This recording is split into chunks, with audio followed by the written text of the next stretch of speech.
Hello दोस्तों, मैं उज्जवल कौर आपका स्वागत करता हूं आपके अपने चैनल चैंपियन स्क्वाड में। जैसा कि हम लोग स्टार्ट किए थे क्लास 7 का हिंदी बुक, जिसका चैप्टर हम लोग 10 तक कंप्लीट कर चुके हुए थे। आज हम लोग का चैप्टर 11 है, जिसका नाम है कबीर के दोहे। ठीक है, तो इसमें हम लोग इसका प्रश्न अभ्यास करेंगे। अगर अभी तक का आप लोग वीडियो नहीं देखे हैं, मतलब चैप्टर 1 से लेकर के 10 तक का नहीं देखे हैं, तो डिस्क्रिप्शन में लिंक मिल जाएगा, आप वहाँ से जाके देख सकते हो। और साथ के साथ चैनल के प्लेलिस्ट से भी जा करके आप देख सकते हो। ठीक है, चलिए तो हम लोग आज स्टार्ट कर रहे हैं चैप्टर 11। ठीक है, चलिए इसका क्वेश्चन आंसर देखते हैं हम लोग। तो जैसा कि आपको दिखाई दे रहा होगा, पाठ से प्रश्न एक है, पठित पाठ के आधार पर निम्नांकित कथनों पर सही या गलत का निशान लगाइए। क में है, प्रेम की भाषा बोलने वाला ही पंडित होता है। ख में है, माफ कीजिएगा, क में, ठीक है, उसके अंदर ख में, निंदा करने वालों को दूर रखना चाहिए। फिर ग में है, कोई भी बात सोच समझकर बोलनी चाहिए।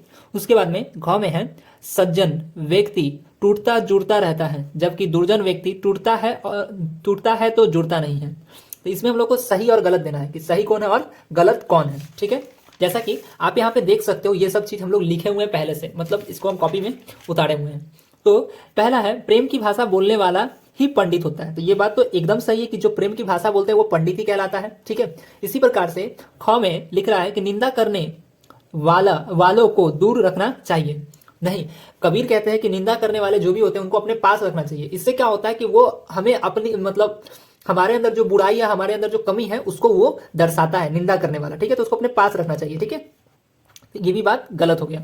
उसके अंदर क्या कर रहा है, कोई भी बात सोच समझकर बोलनी चाहिए। तो ये बात सही है कि हम लोग जो भी बोलते हैं उसको सोच समझ के बोलनी चाहिए। ठीक है, किसी को बुरा ना लगे कोई बात, इस वजह से हम लोग को सोच समझ के बोलना ही चाहिए। फिर अगला है घ में, सज्जन व्यक्ति टूटता जुड़ता रहता है, जबकि दुर्जन व्यक्ति टूटता है तो जुड़ता नहीं है। ठीक है, तो सज्जन व्यक्ति जो होता है, जो अच्छा व्यक्ति होते हैं, वो टूटते हैं और फिर जुड़ जाते हैं, लेकिन दुर्जन जो होते हैं वो टूटते हैं फिर जुड़ते नहीं है। ठीक है, तो ये बात सही है। ठीक है, चलिए अब हम लोग इसका देख लेते हैं प्रश्न 2। प्रश्न 2 में क्या कह रहा है, यहाँ पे कह रहा है, प्रश्न 2 में पठित पाठ में कौन सा दोहा आपको सबसे अच्छा लगा और क्यों। ठीक है, तो हम लोग इसका उत्तर लिखेंगे। देखिए, अब आपके अनुसार आपको लगना चाहिए कि हाँ मुझे क्या अच्छा लगा। ठीक है, मेरे अनुसार मुझे जो अच्छा लगा मैं वो लिखना चाहूंगा। ठीक है, तो जैसा कि आप देख पा रहे हैं, प्रस्तुत पाठ का दूसरा दोहा मुझे अच्छा लगा क्योंकि इसमें संतोष के महत्व पर प्रकाश डाला गया है। कबीर ने यह स्पष्ट करने का प्रयास किया है कि किया कि संतोष सारे सुखों का मूल है। संतोषी व्यक्ति विषम परिस्थिति इसको साथ होगा, ठीक है, परिस्थिति में भी अधीर नहीं होता है। माफ कीजिएगा, थोड़ा आपको दिखाई नहीं दिया होगा, उसके लिए माफी चाहता हूं। अधीर नहीं होता है, अधीर तो वह होता है जो असंतोषी है। इसी कारण कबीर ने ईश्वर से प्रार्थना की है कि मुझे उतना धन दो जिसमें मैं अपने बंधुओं तथा घर आए साधु सज्जनों का सेवा सत्कार कर सकूं। ठीक है, चलिए बात आपको समझ में आया होगा। अब देख लेते हैं हम लोग प्रश्न 3। प्रश्न 3 में क्या कह रहा है, कबीर के उस दोहे का उल्लेख कीजिए जिसमें सज्जन, साधुजन और सोने की तुलना एक ही संदर्भ में की गई है। ठीक है, तो चलिए इसका हम लोग उत्तर लिखते हैं। क्या उत्तर हो सकता है हम लोग का, सोना सज्जन साधु जन टूटे जुड़े शौबार, दुर्जन कुम्हार के एक धड़ा दरार। ठीक है, चलिए तो ये हमें अच्छा लगा, हम लोग लिखें। अब हम लोग देख लेते हैं पाठ से आगे के प्रश्नों को। पाठ से आगे के प्रश्न 1 में क्या कर रहा है, कबीर के दोहे जीवन उपयोगी एवं व्यवहारिक शिक्षाओं से भरे पड़े हैं। पाठ के आधार पर इस कथन को स्पष्ट कीजिए। चलिए तो हम लोग इसको स्पष्ट करते हैं। अब जैसा कि आप देख पा रहे होंगे, ठीक है, उत्तर में लिखेंगे हम लोग, कबीर यथार्थवादी एवं अस्पष्टवादी कवि थे। इन्होंने अपने दोहे में जीवन के व्यवहारिक पक्ष पर जोर दिया है।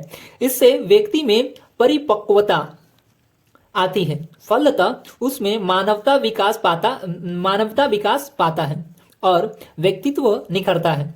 संसार ऐसे व्यक्तियों से संदेश ग्रहण करता है। इसलिए कबीर ने समय, सज्जन आदि के महत्व को जानने समझने की सलाह दी है। ठीक है, चलिए अब आपको ये प्रश्न 1 भी समझ में आ गया होगा, प्रश्न 1 का उत्तर भी हम लोग लिख लिए। अब प्रश्न 2 पे चलते हैं। प्रश्न 2 क्या कह रहा है, कबीर के दोहे का अध्ययन करने के पश्चात उनके व्यक्तित्व के बारे में कल्पना कीजिए एवं लिखिए। चलिए तो इनके व्यक्तित्व के बारे में हम लोग कल्पना करेंगे और इसको लिखेंगे। तो जैसा कि हमें दिख रहा है, कबीर, इसके उत्तर मतलब ये जो हम लोग का सेकेंड वाला क्वेश्चन था उसका जो उत्तर है ये है, कबीर संत कवि थे। माफ कीजिएगा, कबीर संत कवि तथा सच्चाई के आग्राही थे। उनका उद्देश्य जीवन की सच्चाई को उद्घाटित करना था। वे अक्खर, ठीक है, अक्खर स्वभाव के थे, इसलिए उन्होंने जो कुछ कहा है कूट शब्दों में कहा है। वे निफिक्र, कूटवादी, सत्यप्रिय तथा सारे अंड बड़ों के कट्टर विरोधी थे। उन्होंने लोगों को वही बताया जो उन्हें जीवन उपयोगी जाना पड़ा, मतलब उनको लगा। उनका यहाँ पे उनका विचार व्यवहारिक एवं यथार्थवाद है। ठीक है, चलिए अब हम लोग प्रश्न 3 देख लेते हैं। प्रश्न 3 में क्या करा है, हमें काम को कल के भरोसे क्यों नहीं टालना चाहिए। चलिए तो इसका हम लोग उत्तर लिख लेते हैं। प्रश्न 3 में इसका उत्तर हम लिखेंगे, कबीर की सलाह है कि हमें किसी भी शुभ काम को अविलंब कर लेना चाहिए।